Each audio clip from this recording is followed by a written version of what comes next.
A very good evening to everyone. I'm Prasida Mukundan, Senior Associate Research at CPPR, the Center for Public Policy Research. CPPR is an independent think tank, a public policy organization dedicated to in-depth research and scientific analysis with objective of delivering actionable ideas that could transform society. We are based out in Kochi, Kerala. Our engagement in public policy that began in 2004 has initiated open dialogues, policy changes, and institutional transformation in the areas of urban reform, livelihood, education, health, governance, law, and international relations and security. We also have a training and development arm called CPPR Academy. You can find all the content related to this event on our website, www.cppr.in, and on our social media accounts. CPPR initiated the quarterly lecture series in November 2012 to share insights with the public on social and political themes. The lecture series, held once every quarter in Kochi, is designed to create a nationwide conversation and offer the public an opportunity to interact with thought leaders in a town hall style setting. The pandemic has accelerated our shift to virtual events, and since then we have hosted our keynote speakers through live webinars. Some of the speakers at the CPPR quarterly lecture series held earlier were Dr. Shashi Tharoor, Dr. Alexander T.J. Lennon, Dr. Madhav Gadgil, L.M. Lindo, Dr. Dilip Pedgaonkar, Dr. Sanjaya Baru, Dr. D. Subbarao, and Ambassador Nirupama Rao. Today, we are very happy and excited to have Professor Geetam Tiwari as our keynote speaker of CPPR's 18th quarterly lecture. Professor Geetam Tiwari is Professor and Head, Transportation Research and Injury Prevention Center, TRIP Center, IIT Delhi. She has about 25 years of professional experience in the areas of transport planning and traffic engineering in India, USA, Bangladesh, and African countries.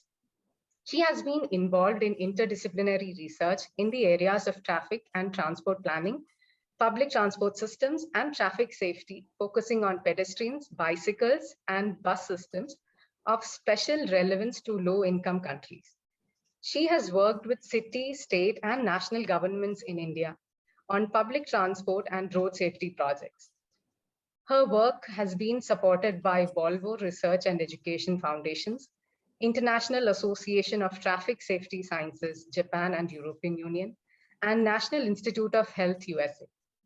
She continues to collaborate with Cambridge University, University of Chicago, Cape Town University, IFSTTAR, France. She obtained a Master of Urban Planning and Policy and PhD in Transport Planning and Policy from the University of Illinois, Chicago. She has received the degree of Doctor of Technology honoris causa from Chalmers University of Technology, Sweden in 2012. She has been the Adler Breska Guest Professor for Sustainable Urban Transport at the Chalmers University of Technology, Sweden between 2007 to 2010. She has over hundreds of publications in peer-reviewed journals and has co-edited 4 books on transport planning and safety. Thank you very much, ma'am, for accepting our invitation. On behalf of the entire CPPR family and all the participants present, I'd like to extend a very warm welcome to you. So coming to today's topic, transportation systems are crucial for economic growth and human development. Efficient transport systems provide social and economic benefits and opportunities that result in positive multiplier effects such as better access to employment, healthcare, education, markets, recreation facilities, and so on. Hence, it's very crucial to have a robust transport system that will meet the mobility needs of the people. As you might have noticed that in recent years, the deliberations have shifted from transportation to mobility, and they are not synonymous. Transportation is the act of moving goods and people, and mobility is the ability to freely move or to be moved. Thus, could be this larger umbrella to describe all the aspects of movement. India's urban mobility ecosystem is a very complex, heterogeneous mix of various modes, let it be public, private, intermediate public transport, NMT, and so on.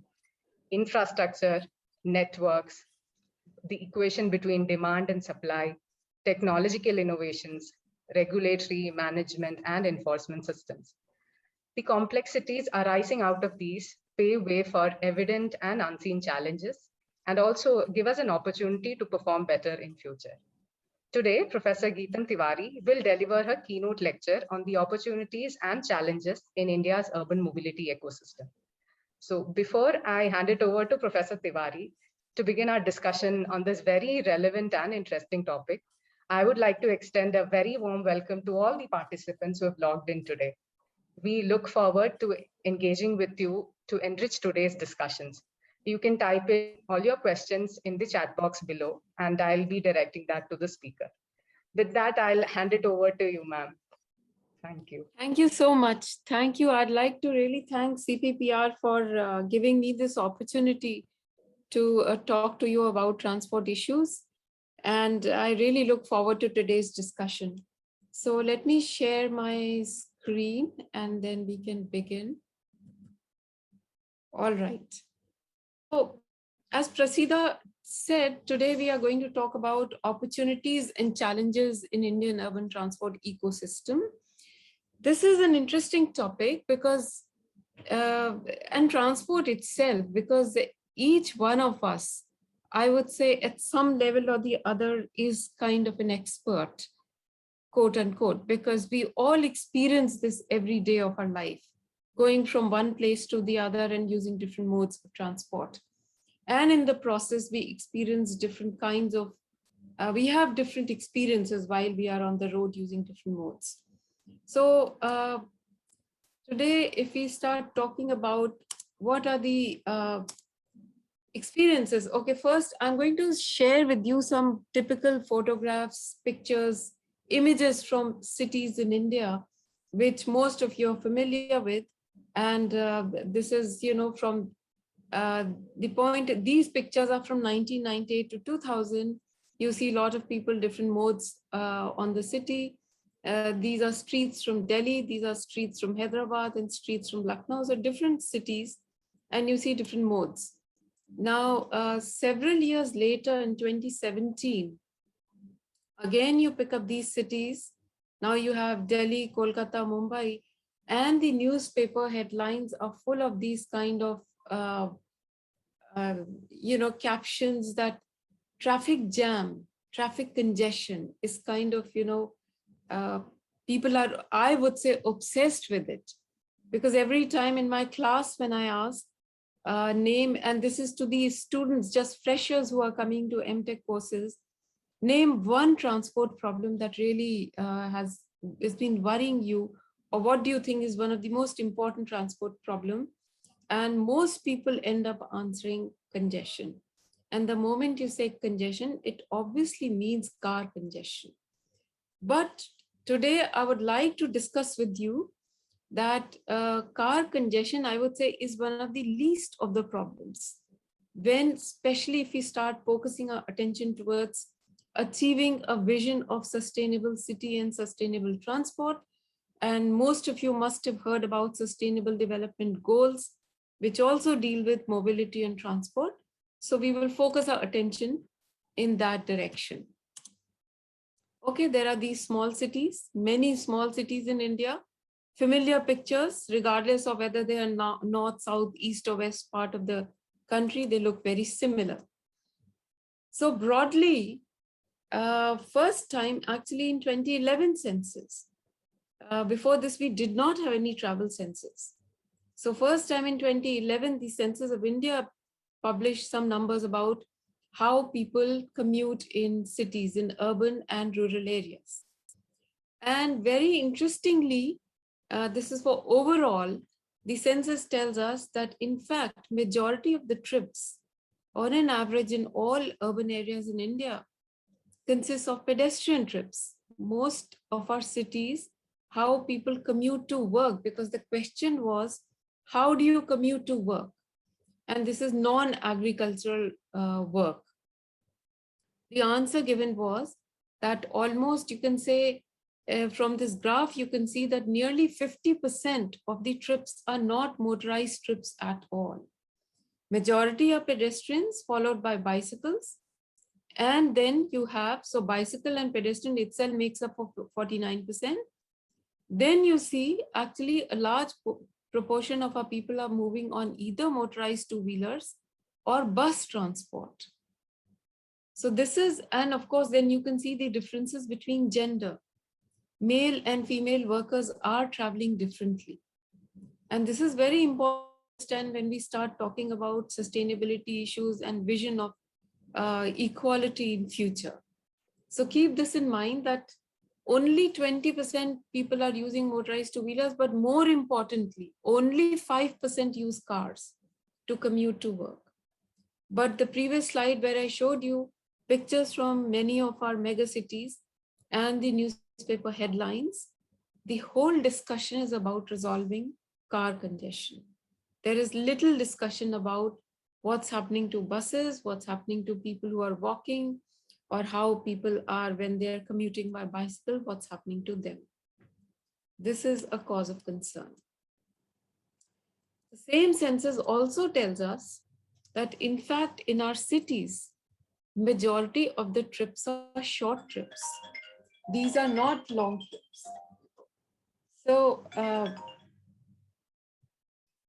So this is an important aspect also, because when we start understanding what mode is most suitable to address just 5-kilometer trip, this is important to understand what distances people are traveling. And you look at this graph, almost 25% responders have said that they don't have to travel, no travel. And the no travel information is intriguing because maybe our guess is that the travel is so short, that they are considering it no travel. Maybe it's just 100 meters or 50 meters, etc. But we are not very sure about it. So I would like to flag some questions for the researchers in this group today, that we have to raise these questions from Census of India, Registrar General of India, to clarify some of these issues, because they are preparing the next census now. And nearly 20% male workers and 33% female workers have reported this no travel. But after that, if you see, again, you see majority of the people are doing short trips. Beyond 10 kilometers is very, very small percentage. So now you put together two things that when we, in the first graph, we found that a lot of people are walking and using bicycles. And the second graph tells us that people are not traveling long distances. So it's completely understandable. We have a lot of people walking and they are not walking long distances. Why does that happen? The urban planners in this group should be able to explain that. Majority of our cities, as you know, are mixed land use patterns. Sometimes by planning, but oftentimes by defying formal plans. Because of survival, people have to live close to place of work, because this is the only way they can have access to employment, formal or informal. And therefore, we end up getting mixed land use patterns, and that results in short trips. So this all looks very good. But in this graph, we try to analyze this data, and we found that we were testing that does the mode of travel or distance of travel depend on the income of the city, states? Because this number is not available at city level. In census, it only gives you at district level or state level. So we found that few statements we can make from this analysis. We put 4 categories of gross domestic product for states: lowest, low, moderate, high, and highest on these 4 quartiles. And then we found that irrespective of the standard of economy, all states tend to have higher proportion of small trips, which are shorter than 5 kilometers. And regardless of, again, standard of economy, very small percentage of trips are longer than 20 kilometers. So the economy of the incomes in states do not seem to have major impact on how people are traveling. Okay, so this is the background of how people travel in Indian cities. And of course, then you can get into more details. But today I want to cover more other broad issues. So I will stay with this discussion, and let us just see what implication does it have for sustainable development goals. You know that in India also we have signed to achieving these 17 sustainable development goals, which have been promoted by UN. Niti Aayog is monitoring it quite closely. Out of these 17 SDGs, 7 of the goals are covered directly by 5 targets and indirectly by 7 targets. And these are all related to transport or mobility. So in this today's discussion, we will focus on these 7, or maybe we will just finally start focusing on 3 or 4, which are directly related to mobility issues.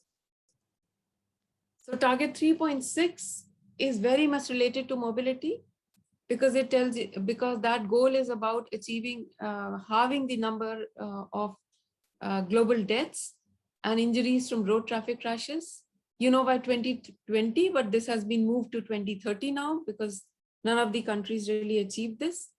Target 7.3 is to double the global rate of improvement in energy efficiency. Partly we could discuss it. This is also related to how people travel, what modes they use, but it also gets related to transport technology. Target 9.1 is to develop quality, reliable, sustainable, and resilient infrastructure, very much addressing transport infrastructure also. And then we have 11.2, which says by 2030, we have to have provide access to safe and affordable and accessible sustainable transport system.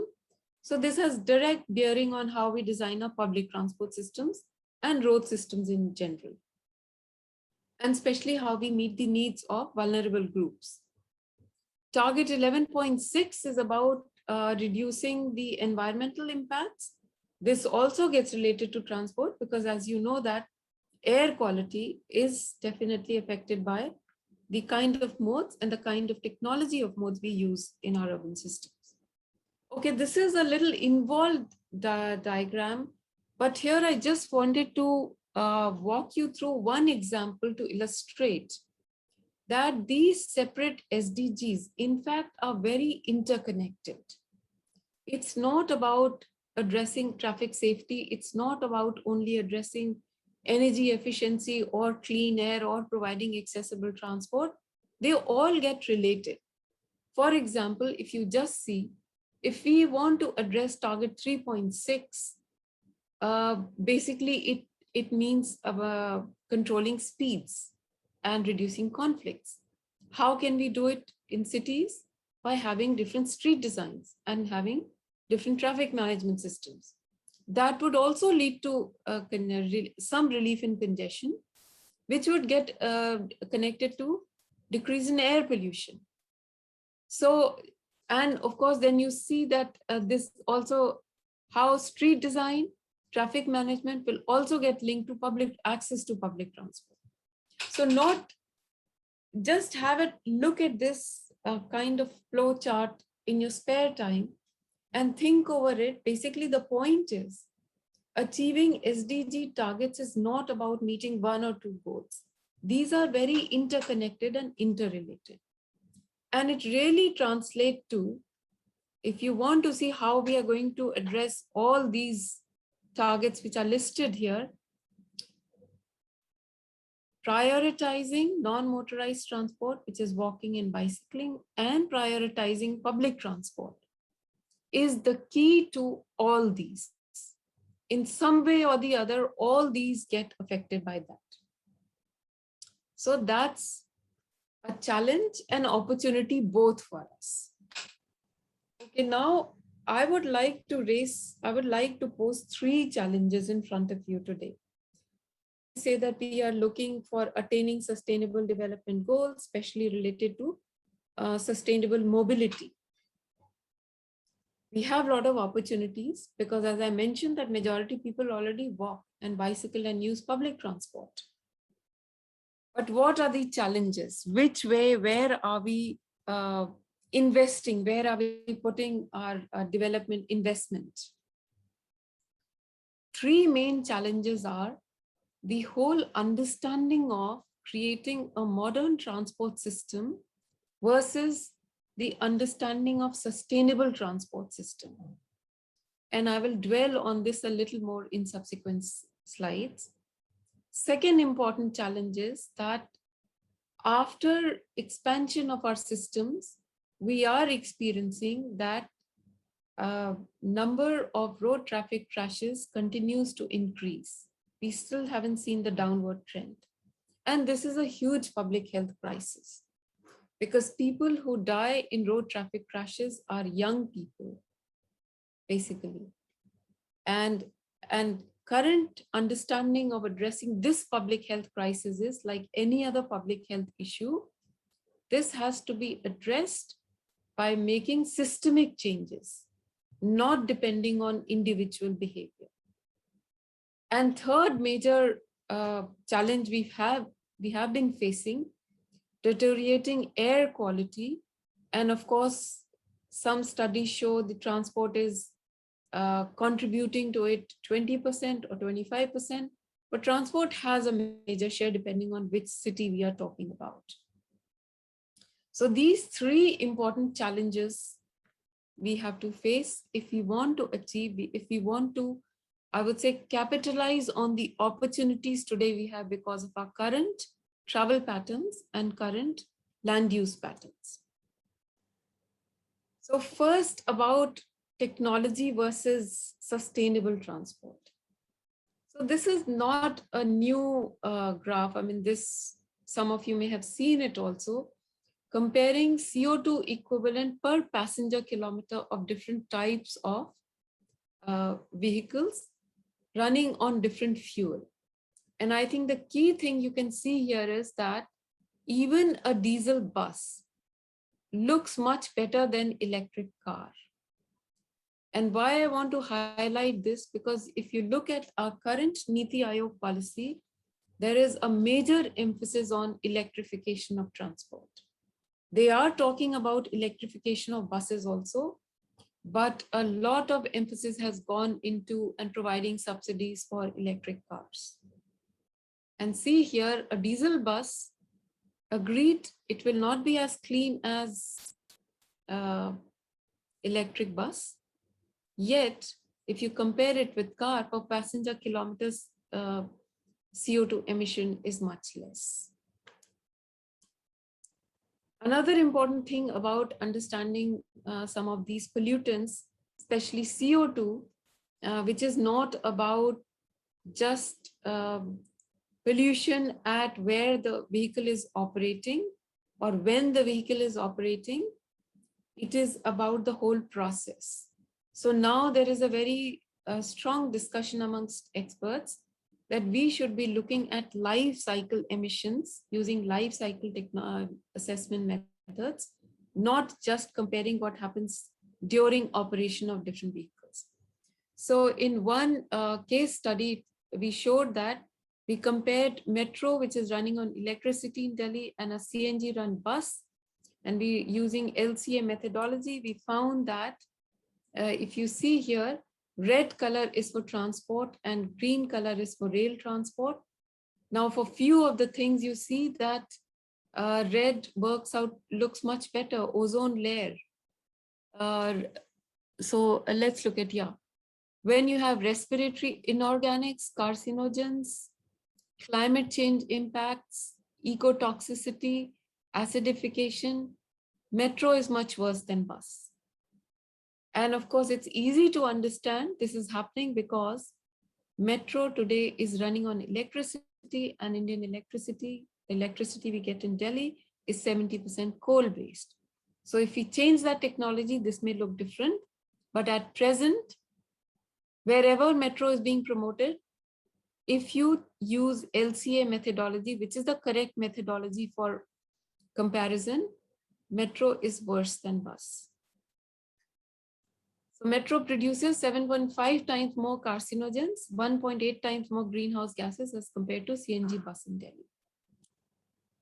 Now, challenge number 2, when we look at public health issues which are arising from road traffic crashes. So here these numbers are available in government reports, Ministry of Roads and Highways and National Crime Record Bureau.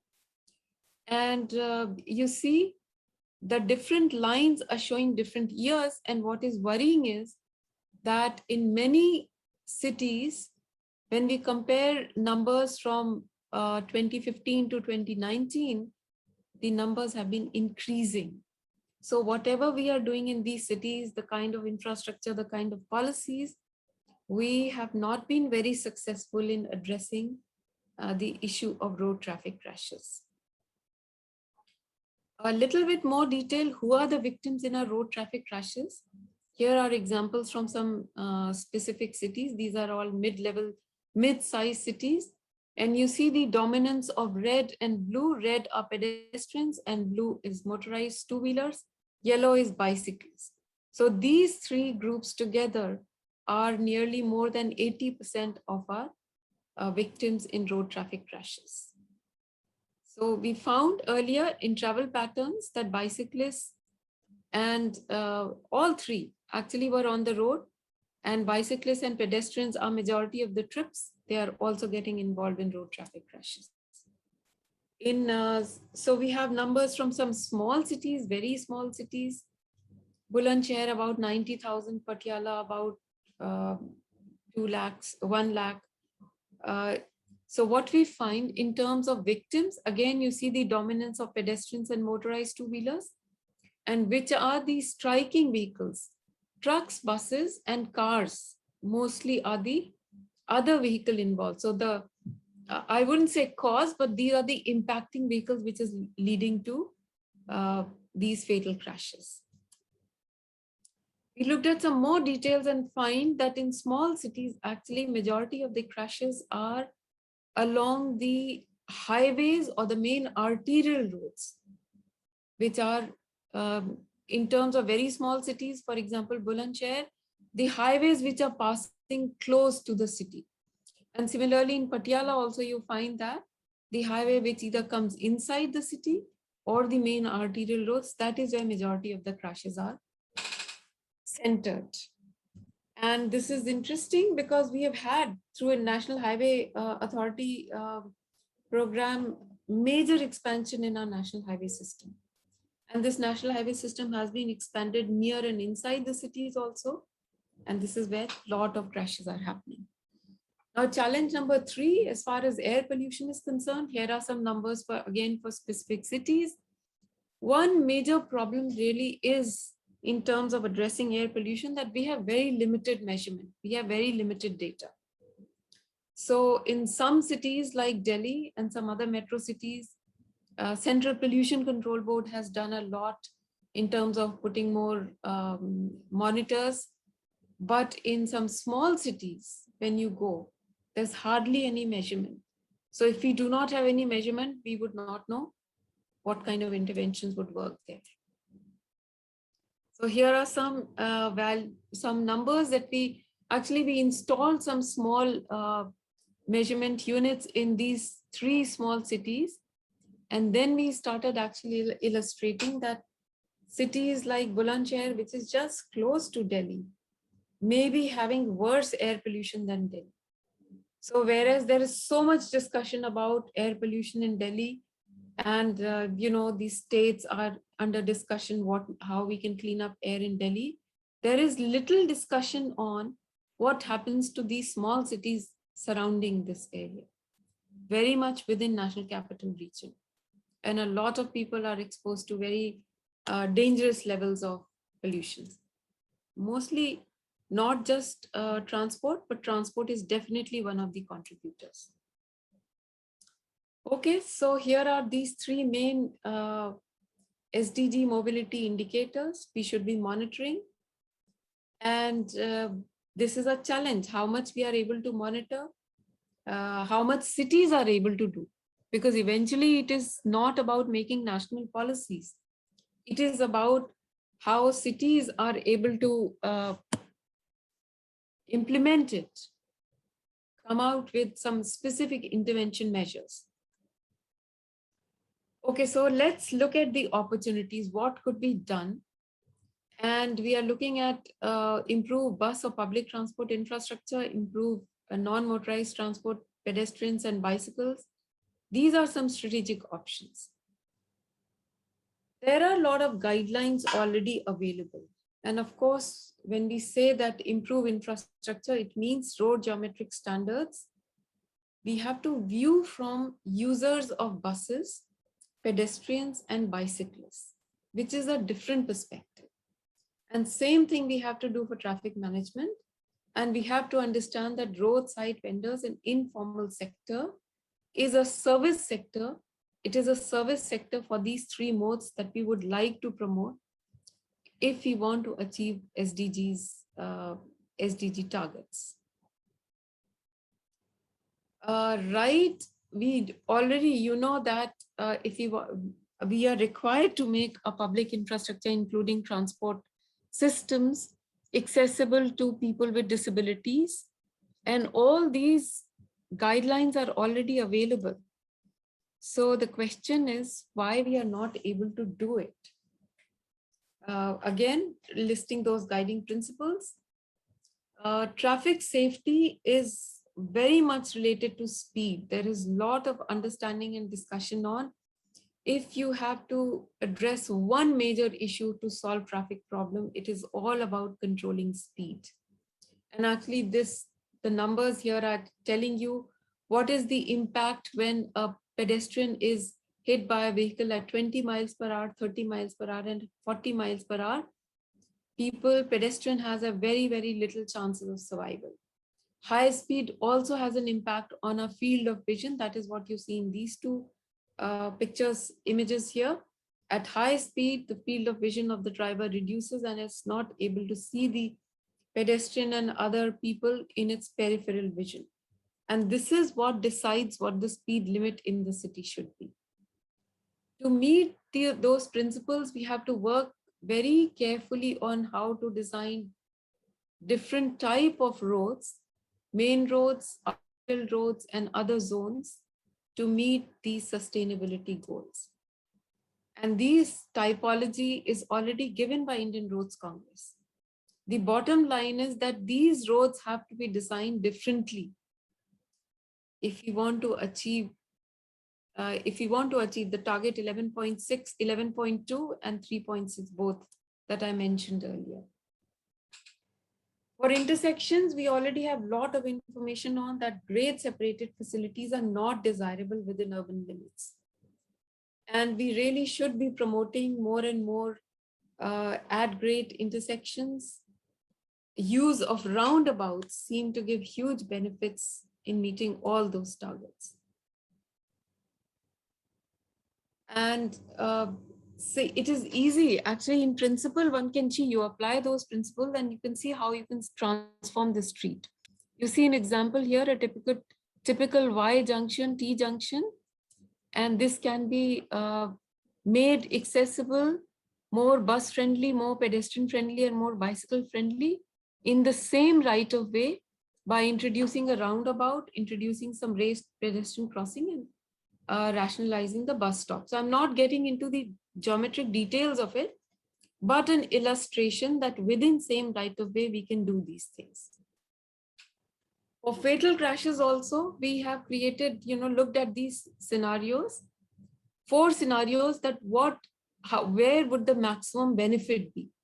And if you look at these scenarios, the maximum benefit comes when vehicle technology is included with enforcement and infrastructure changes. There is a huge benefit the moment infrastructure changes happens. For meeting goal 3.6 also. So I leave you with these few questions and we can discuss these questions in our discussion. If we have discussed, we know as experts, our understanding is that what needs to be done on the streets and how to meet SDG targets. Niti Aayog is monitoring this.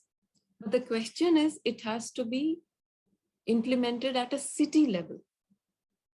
So are SDG targets a priority for local administration?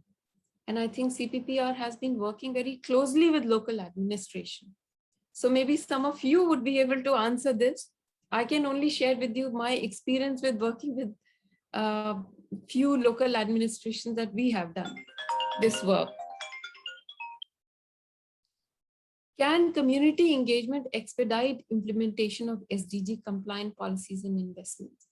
Because in last 3 years, we have done a lot of community engagement through different modes, public exhibitions, focus group discussions, etc. But we are not very sure whether, it's not easy to answer this. And then of course, what lessons can be learned from the action research strategies, especially in terms of meeting this. So based on my experience, SDGs are not a priority for several city governments. You can contradict me if you have different experience. Cities need encouragement and national support to adopt and implement the SDGs. We have to think how SDGs can be used to influence day-to-day decisions. SDGs can also be part of the outcome-based budgeting in municipalities to make them a priority. As far as engagement with communities are concerned, it is difficult to measure the outcome in the short term. Maybe it needs a sustained effort, and we will only be able to measure its success or failure after a few years. And then the last, I think it's very important that data gaps, there are major data gaps, travel data, census is not giving us complete information, we have to raise with them. Air pollution, State Pollution Control Board and Central Pollution Control Board are doing limited measurements. Even road traffic data, there is a lot of problem in terms of underreporting. So we do not know exactly number of people. By some estimates, in last year, Government of India reported 150,000, but some estimates show that it could be over 2 lakh deaths per year. So we have to resolve that also. The ground implementation and changing the priority at various levels of governance are a long processes, and this may need continuous efforts and demonstration projects. So these are our challenges. We do have opportunities to meet and achieve SDG goals, but we have to resolve these challenges. So I can stop here and let's discuss some of these challenges with you. Thank you. Thank you very much, ma'am, for sharing these interesting insights from your research experience. Maybe I could just start with one question that I had, and that is very related to what you were just mentioning regarding the role of local government. So transport being a concurrent subject, it's the state or the center that has got a majority of say on the subject. And even in one of our studies, we actually found out that the power that the local government have in it is very limited.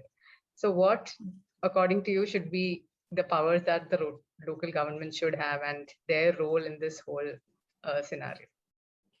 See, what you mentioned is a concurrent subject when we talk about organized public transport systems.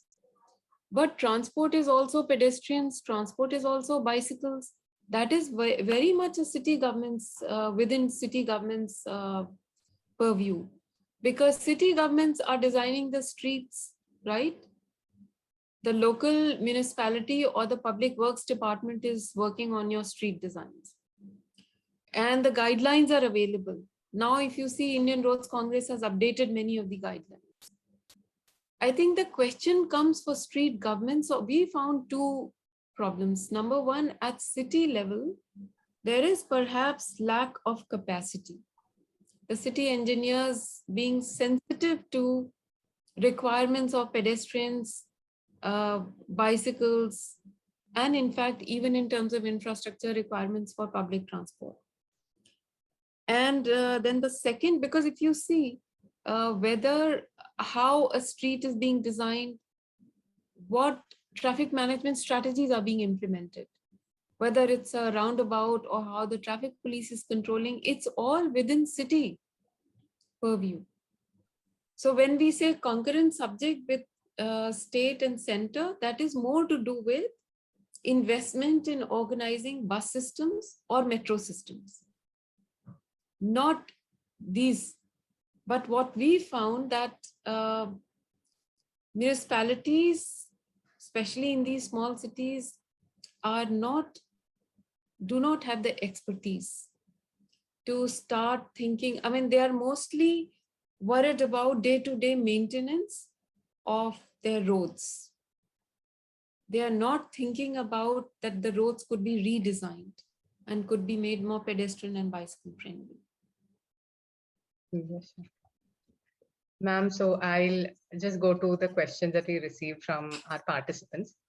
So first question, it says, it appears that the non-automobile using majority are suffering the costs of deteriorating air quality caused by the minority who do not use automobiles.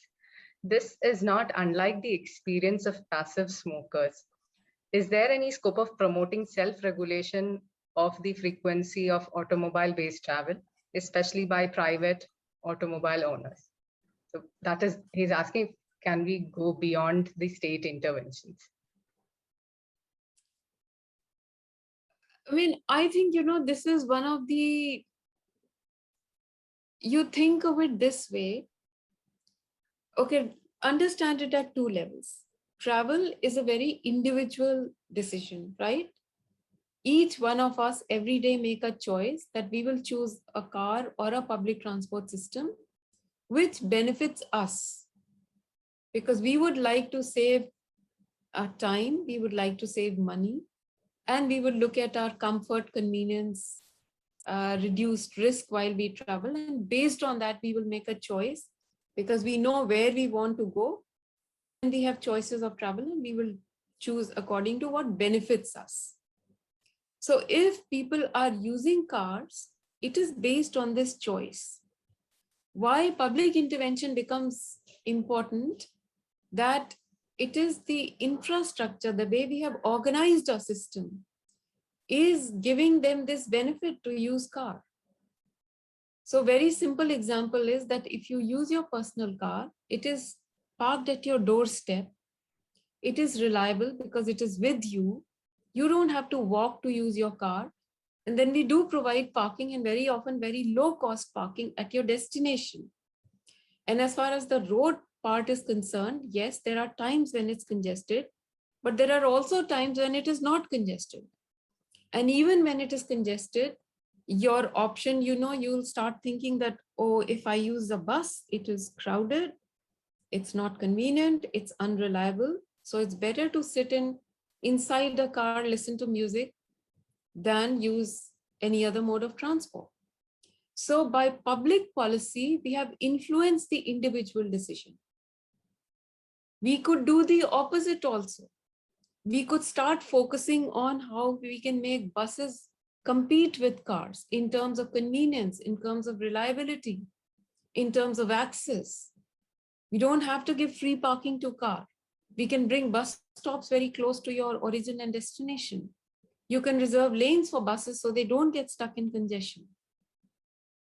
But this is a matter of public policy. And that is how you can influence individual decision. Otherwise, as you see in microeconomics, individuals are making rational choice. This is how we have organized our system, that it's more beneficial for them if they can afford it. Now, in our system, we found that the numbers that I showed you, more people are using bicycles and more people are walking and using public transport, because these are captive users. These are the people who do not have access to cars. And they are looking forward to the day that they can afford a car and stop using these unreliable public transport systems. And similarly, I'm sure a pedestrian is looking forward to a day that the pedestrian can afford a motorized two-wheeler or a bus transport. Because you see, even today in the name of pedestrian facility, what are we making? Foot over bridges. So the signal, the message to the pedestrian is, if you are a pedestrian, you go up and down, because the road belongs to the car and the car must go uninterrupted. So all our messaging is towards promoting car users and motorized users. That has to change. Thank you, ma'am. And I think there is this another question, which is also very close to what you said regarding individual behavior and the ecosystem. The question is, how do we increase the commuter confidence in using public transport services in a post-COVID world? Yeah, this is very important because, in fact, there are a lot of studies which have shown that public transport can easily be made, people can be convinced that it is safe to use public transport. And there are many different ways of doing it. You promote that how the whole system has been sanitized. There are complete protocols for that. And more importantly, if you want to avoid crowding, then you have to have more public transport. You increase number of buses. And by doing that, then because, and you know, we in India, we are dealing with a situation where I said that we have captive users. So we don't have to really worry too much about the non-captive users. But if we can improve frequency, if we can have proper protocols for implementing, showing sanitization, public confidence, I mean, anyway, captive users will be there. So we will not be losing ridership. At present, we are losing ridership because we have reduced number of buses. We terminated metro services, which have been restored now. So that is the part. But in countries where car accessibility is much higher, I think that is where they have to worry about commuters' confidence and doing more things so that people start using public transport. For us, I think we have to address the needs of captive users, and we have enough captive users to fill our public transport. Okay, ma'am.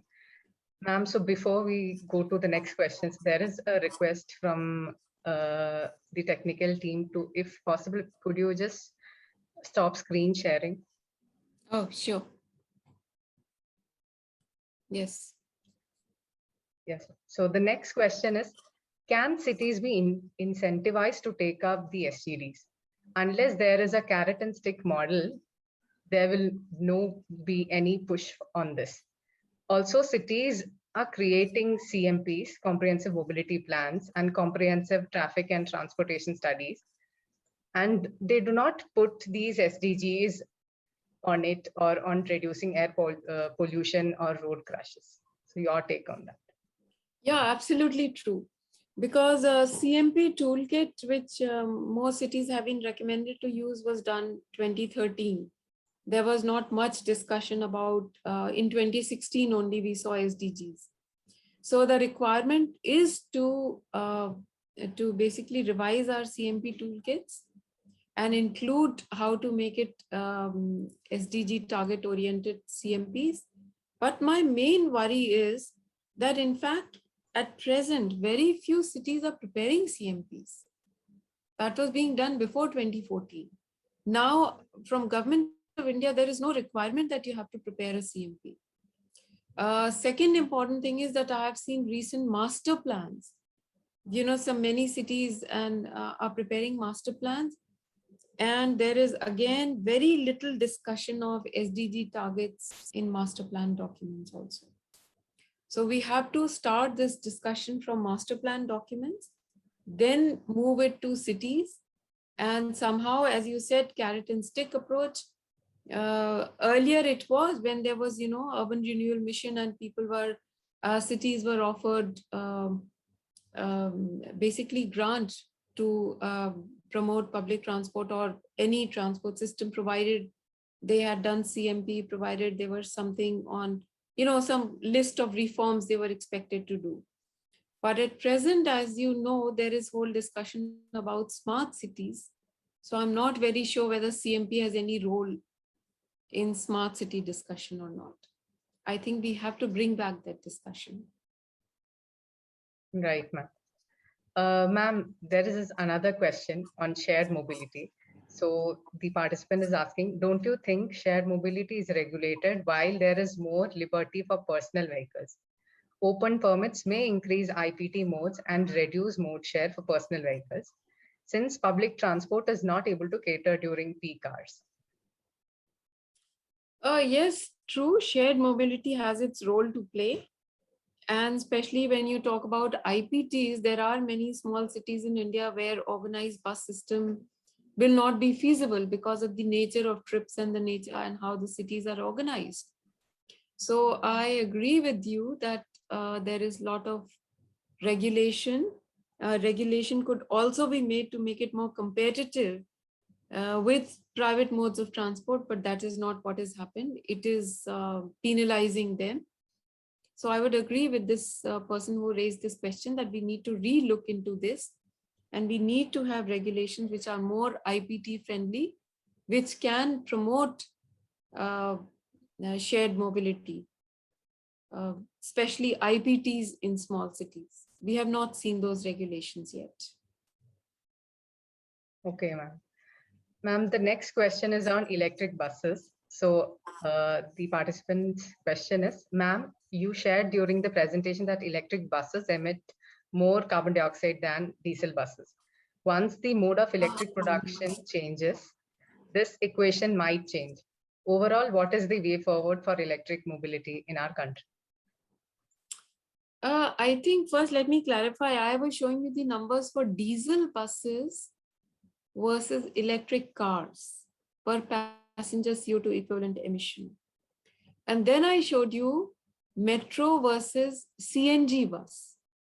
And metro turned out to be more carbon intensive considering the life cycle emission method. So that means it talked about what fuel is being used in construction, how much CO2 has been emitted during operation, and when you get rid of the system, how much CO2 would be emitted. Okay, so you are right. If the electricity production changes, yes, it would change. But at the moment for 2040 also, we don't look at very hopeful scenario that we will become mostly non-carbon based electricity. There are a lot of efforts towards that. And if that happens, it would change. So my view on electrification for buses or electrification of transport is that this is the right time when we should take up many pilot projects. But we cannot just promote electrification to solve all our problems. We will not be able to achieve any targets if we just focus on electrification. But it should happen sometime in future. Some of these things have long gestation period in terms of understanding the implication, understanding the infrastructure requirement. Therefore, we should slowly move towards conducting many pilot projects and understanding the real needs so that by 2040, 2050, we are better prepared for it. Yes. Ma'am, just to add to the question that the participant asked. So this was something that I had in my mind for some time. So government has come up with a lot of pro-electrifying schemes, both at national level and state levels, and also policies like scrappage policies. So do you think in some way or the other, these incentives or policies are actually giving a push for more private vehicles to be on field? So what is your take on that? So just by change or shifting the technology to a better version, are we catering to more private vehicles on our road? And should that be the right approach? Yeah, I think that is very likely. It seems it may happen for two reasons. One, if we only if the cities start promoting electric buses, which is what we have seen in many cities now, in the name of improving public transport, there is promotion of electric buses. Then there is, because they are more expensive, each bus is much 3 or 4 times more than the normal diesel bus or CNG bus. So the fleet may reduce. And if you reduce the fleet, obviously you are going to lose ridership also. So that would not be the right thing, but it can happen. Second, I've seen in Delhi, there is a lot of promotion towards electrifying two-wheelers and also electrifying and giving incentives to taxis aggregators for electrification. Now, both, first of all, two-wheelers, I showed you the safety statistics. So to just incentivize more people to use two-wheelers is not such a good idea, because there are no serious interventions available for two-wheeler riders to be safe. Helmet is also only 30-40% effective. So if you use a two-wheeler, your probability of getting involved in a serious injury or fatal crash is extremely high. So if somehow we can promote more public transport and more affordable transport, that should be the vision if we are trying to achieve zero vision or reduce number of deaths in two-wheelers. But electrification policy incentivizing two-wheelers may move us to the opposite direction. So there are all these, that's why I said we have to be very cautious when we start moving towards electrification. I'm very convinced that we could only do small experiments at pilots. And we should use this opportunity to document all our understanding, but not give major incentives to convert fleets to electrification. I think that is not the right way to go right now. Thank you, ma'am. So we have received a lot of questions, and probably we're just sorting out just the crucial ones. So there is this one question, ma'am, and it's by Sanjay Rajagopal. So have you had any experience researching whether a circular economy can solve transportation problems in India, such as pollution? So maybe, can we achieve circular economy? That would be the question, isn't it? Yes, in theory it seems, but I think we need to unpack it a little bit more to understand what it really means in terms of implementation. Right. Ma'am, then there is this another question. When our transportation needs and solutions are becoming more dynamic, that is when we are taking this approach, or maybe when we are depending more on demand taxis, buses, app-based bike sharing services, etc. So should we invest more in capital intensive big ticket projects like the metro rail? What do you think? What is the future of transportation? So I have always, discussed this issue that there are two things. One is promoting the transportation construction projects. And the other is really looking into the solutions for transport problems that we find, which is reaching from point A to point B with least congestion, high safety, least pollution, etc. When you look at that, the major construction projects don't seem to solve that. Whether we talk about major elevated highways in the city, or we talk about metro systems in the city, they don't address that. My understanding is that metro system is good for promoting or enabling long trips. But in our sustainability debate, we don't want majority of the trips to be long trips. Only few trips can be long trips. And for that, metro is attractive, viable option. But at the same time, we also make fast highways. Then why should people use metro? So to answer your question directly, big ticket projects like metro have become very attractive for city governments, despite being very high, capital intensive projects, but they don't provide the solution that we are looking for.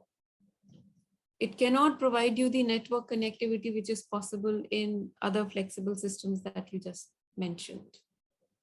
But there is this whole tension between, I would say, construction lobby and people who want to promote sustainable transport. Yes, interesting, ma'am.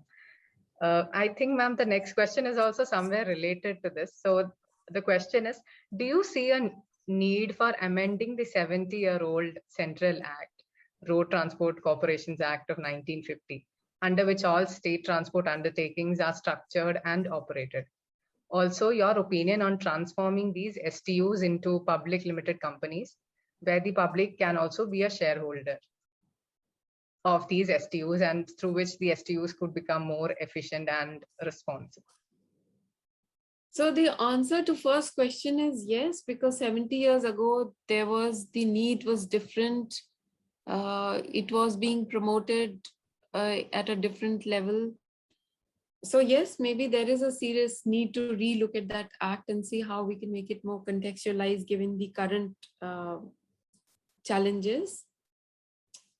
But the answer to the second question is that, from Andhra Pradesh, Telangana, which was part of Andhra Pradesh earlier, Tamil Nadu, and Karnataka, and sometimes from Kerala also, we have experienced that completely public sector owned these STUs, straight transport undertakings, have performed very well. They are very efficient. But for some reason, in the northern part of the country, Madhya Pradesh, they don't exist. They completely closed down STUs because they were loss-making undertakings. So it is not about just public or private ownership. It is all about how it is set up, how it becomes evidence-based, and how the internal working is happening. So we have to understand very carefully that what has been different in TSRTC and APSRTC and KSRTC versus what's happened in the north. And then third thing you said that it could become public. You said if public could own shares in these companies, right? I think that should certainly be possible in the revised act. We could look into this because, and then again, seeing that what kind of arrangements are there, which makes it more efficient.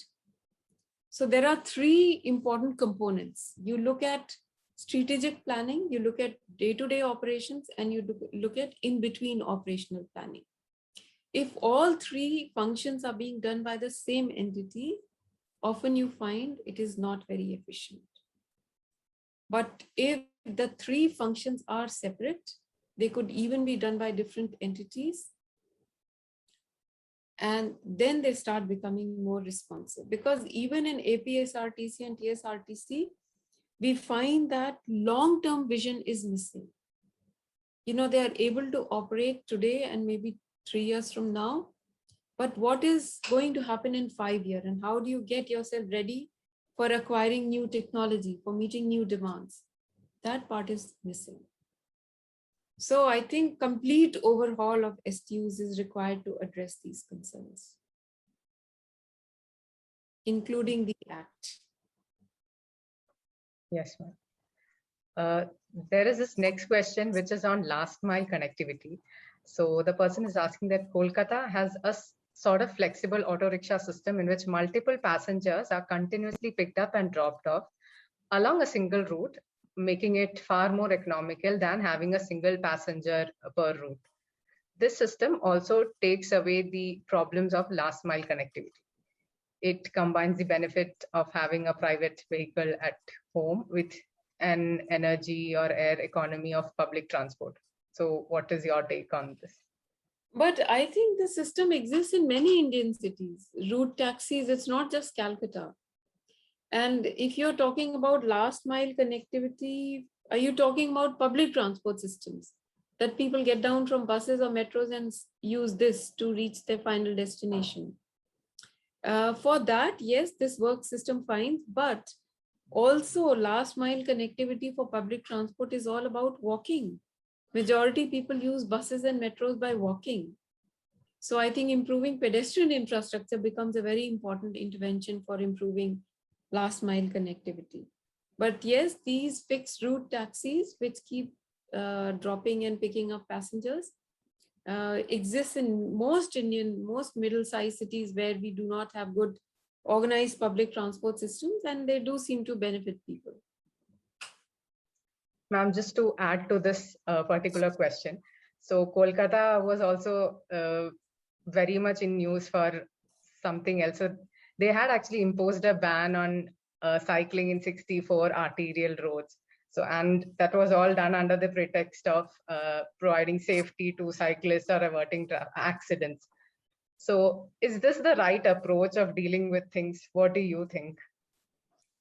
No, see, as I showed you, actually safety and other sustainability targets, providing access to public transport, etc., is all linked. So if you ban cycles, already you are going to have adverse impact on air pollution, adverse impact on health impacts because of lack of active transport. So this is a very, I would say, a limited thinking if you say that you ban bicyclists on certain roads and they become safer. The correct strategy should have been to create safe infrastructure for cycles on these arterial roads. And that makes it safe and you don't have to ban it. So it also addresses your target 11.2, and it also has impact on your air pollution coming from vehicular emissions. So that should be the right strategy, not banning. Right, ma'am. And maybe since we are short of time and we've almost exceeded our the duration, I'll just end with one last question. So what do you think, what according to you are the most crucial steps that our city governments or the state governments or the national government should be taking up to promote more NMT modes? So since COVID was also showing us that, or it was a catalyst which showed us how maybe creating a trigger could actually help people to, or maybe bring back people to these modes. So what do you think should be done? I think the most crucial step is that, of course, it has to be implemented at a city level. All the guidelines are available, but cities do not have money. As you know, most cities do not have good revenue sources. So in the beginning, that is where the state governments or the center government has to intervene and incentivize to actually help cities implement this. Because if that incentive comes with a vision, with some targets, that in next 5 years, we will achieve this much, so this percentage of our infrastructure should become bicycle and pedestrian friendly. And in next 10 years, we should be meeting the targets of SDG 3.6 and 11.2 both. So at city level, we have to set up a whole different, I would say, a separate cell within municipalities or PWDs to achieve these targets with financial support coming from state and center. And eventually city can just see how they would have their local financial support, because that's a larger debate. Our cities don't have enough revenue sources. So with that, thank you so much, ma'am, for all your interesting insights.